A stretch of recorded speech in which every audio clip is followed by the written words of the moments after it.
हाँ बराबर सारे भैया ना भाई, मैं थरा भाई लकी वत्स पंडित जी।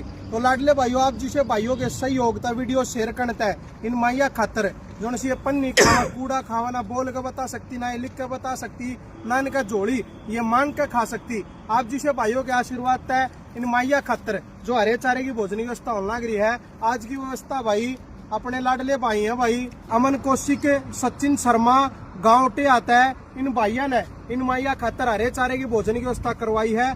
गौ माता और बालाजी महाराज इनके अंदर के भंडार भरे रखा, खुश रखकर तरक्की देवे, इतनी तरक्की करवावे। अग भाई इन माइया खातर नुए सेवा करते रहे और भाई गौ माता और बालाजी महाराज इनके आशीर्वाद